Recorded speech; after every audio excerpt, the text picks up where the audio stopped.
अस्सलामुअलैकुम।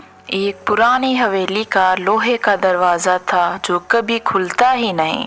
लोग कहते हैं जो इसे खोलने की कोशिश करता है वो अपनी सबसे कीमती याद खो देता है। लेकिन एक दिन एक जवान लड़का अली इस राज को जानने हवेली में चला जाता है। अली हाथ में मिसाल लिए अंधेरों में आगे बढ़ रहा था। दरवाजे पर अजीब नक्श बने हुए थे जैसे किसी ने खून से लिखे हों।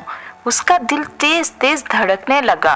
फिर भी उसने नक्श को छुआ और हिम्मत न हारी। जैसे ही उसने नक्श को छुआ दरवाजा धीरे धीरे खुलने लगा। अंदर सिर्फ एक छोटी सी किताब रखी थी और उस पे लिखा था, जो इस किताब को खोलेगा उसे अपनी एक कीमती याद को कुर्बान करना होगा। अली ये देखकर हंस पड़ता है। उसने सोचा कि ये तो सिर्फ कहानी है, ये सिर्फ अफसाना है। लेकिन जैसे ही उसने किताब खोली उसकी माँ की तस्वीर उसके जहन से खत्म हो गई। उसे याद ही नहीं था कि उसकी माँ कैसी दिखती है, कैसे लगती है, उनकी मुस्कान कैसी थी। सब कुछ धुंधला पड़ गया था। उस वक्त अली समझ गया कि ये सिर्फ कहानी नहीं हकीकत थी। लेकिन अब तो जो होना था वो तो हो गया, अब उसे बदला नहीं जा सकता था। उसने इस दरवाजे का राज तो जान लिया था लेकिन अपनी सबसे कीमती याद को गवा दिया था। इस हादसे के बाद तब से लोग कहते हैं जो भी उस दरवाजे की किताब खोलता है वो अपनी जिंदगी की सबसे प्यारी याद को खो देता है। तो सोचो जरा,